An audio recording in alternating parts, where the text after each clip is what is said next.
a lot of followers, people who follow him, and he's teaching his students and all that. One time he came to visit Imam Jaafar Esadek in Medina. When he came, he entered, and that was the first time Imam Jaafar sees him. When he approached, Imam Jaafar Esadek saw him. He said, "Anta min al-Iraq? Are you from Iraq?" He said, "Yes." He said, "I think you are the scholar who is in Iraq and asked based on al-Qiyas, right?" He said, "Yes." He said, "Good, welcome. Come on in." He came in. Imam Jaafar Esadek said, "I have a question for you." See, we have different type of questions in Islam. We have questions, للتعليم.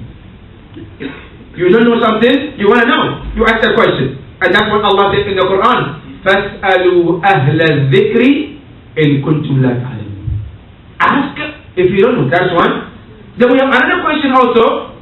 It's not للتعليم, it's called السؤال تعجيزي.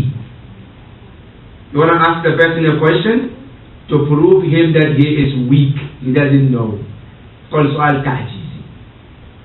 And another question also, not because you don't know, it's لشوق المخاطب, because you love to listen to mukhatab. Example of it in the Quran, when Allah subhanahu wa ta'ala said to Musa, وَمَا تِلْكَ بِيَمِينِكَ يَا Musa.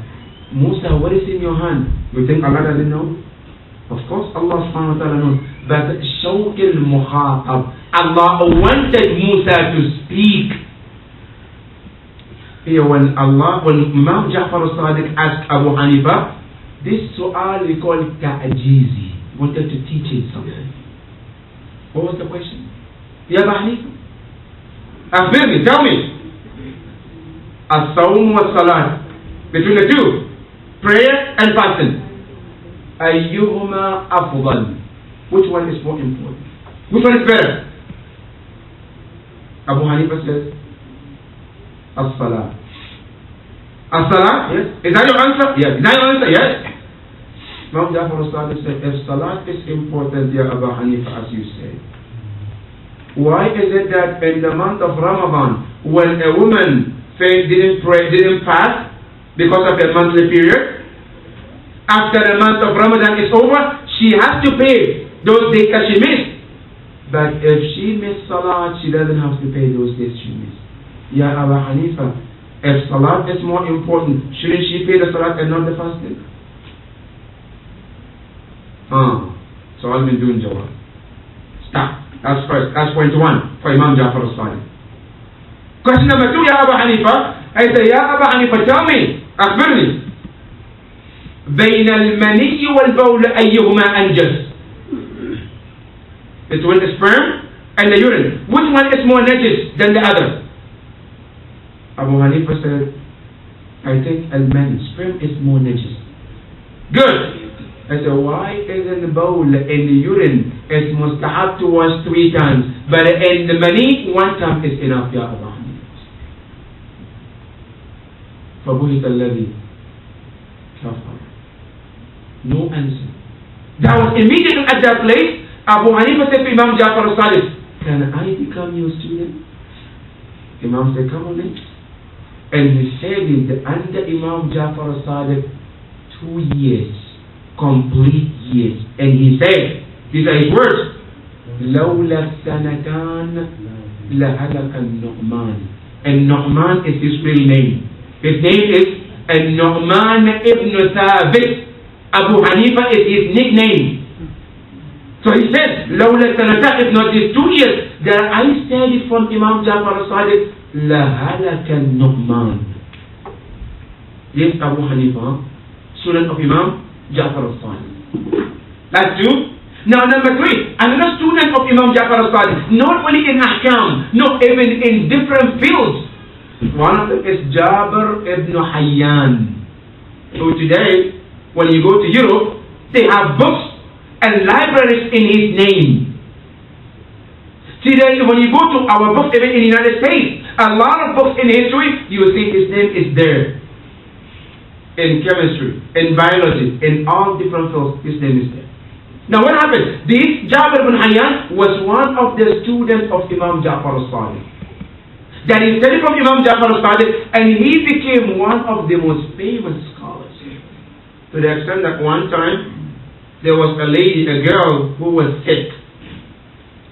The father took her to all over the place, trying to find a cure and medicine for this girl. Nobody could treat it. No medicine for this girl. They finally came to him, to Jabir bin Hayyan. They brought her to Jabir. Jabir sat down and looked at her. And what did he say? He said, when I look at her, I saw that she's missing something important. What is she missing? He said, she's missing calcium. What happened? This Jabir bin Hayyan went and found some medicine and prescribed. Immediately after this girl took this medicine, she became better and she felt better. The father looked at him, the Jabir. He said, I don't know what the best reward I can give you, but I have one best reward I can give. What is it? He said, the best reward I can give it is to marry her. He then married his daughter to her, to him, to Jabir. And this Jabir, after that, whenever he sees a place to talk, he says, أخبرني أستاذي جعفر ابن محمد. Anytime, any place he goes, he talks about Imam Jaafar Esadek, because he is taken from Imam Jaafar Esadek. That is Jabir. Now, not only that, when you come at the time of Imam Jaafar Esadek, there are thousands and thousands of students from all over the place. They are studying and learning from these great Imams. And to be honest, Professor speaking, today even in the United States, despite a lot of people, they come here to study. But when you go to every college, they have their specialties.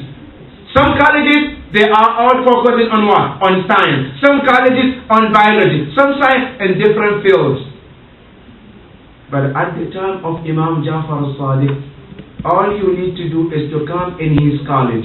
And it doesn't matter which field you want to specialize, Imam Jaafar Esadek is there to teach you. You want to become a specialist in Ulum al-Quran, Imam is there. You want in biology, in science, in chemistry, in politics, everything that you can think of, Imam Jaafar Esadek is there, a best teacher that you can learn from. That is Imam Jaafar Esadek. This is in terms of the knowledge part, Now let me bring you to the part of taqwa of Imam Jaafar Esadek. Imam Jaafar Esadek, they said, إذا قرأ القرآن بقى وأغمي عليه من خشية الله. When he reads Quran, he said he faints because of fear of Allah subhanahu wa ta'ala. وإذا وقف بين يدي الله. When he stands in front of Allah, they say اصفر وجهه. When he stands in front of Allah, his face turns into yellow. What happens? وَارْتَعَدَ مَفَاصِلُهُ. His body shakes when he stands in front of Allah subhanahu wa ta'ala. مِنْ خَشْيَةِ اللَّهِ subhanahu wa ta'ala. That is Imam in terms of taqwa. Now in terms of brave, being a strong leader, what did Imam did with the Mansur al-Dawaniqi? Now by the way, who's the Mansur al-Dawaniqi? You know this Mansur? Who was the tyrant leader at the time of Imam? And why is he called Ad-Dawaniqi? Ad-Dawaniq is the currency of that time. It's like today you call it penny, right? Good. That is what the currency of that time. And this Mansur, he is known as one of the greediest people you can think. That when he gives the people, the cook, the meat to cook, he goes and counts them, the meat. A ruler, hakim, he comes and counts all the meat to make sure that nobody steals or take one. When they bring money, he makes sure that he counts even the pennies to make sure that no money goes lost. And he was known as one of the stingiest person on the planet. That is why he's called Ad-Dawaniqi. Let me tell you one of the stories about this guy. That one time, they say there was one of the poets. Mansur was coming. He organized a good poem to read for Mansur so he can get some money. When Mansur came, He started reading, MashaAllah, praising Mansoor, up and down, MashaAllah. After he finished, Mansoor said to one of his people, Atu dirham. Give him 1 dirham, like $1. The man took the dollar, he said, Yeah, Mansoor, I used to read for leaders and they give me 5,000, 100,000. Can you give me $1? Now look at the thinking of Mansoor al-Dawani. He said, So who did you read and they give me 5,000? He said, come here, did you pay tax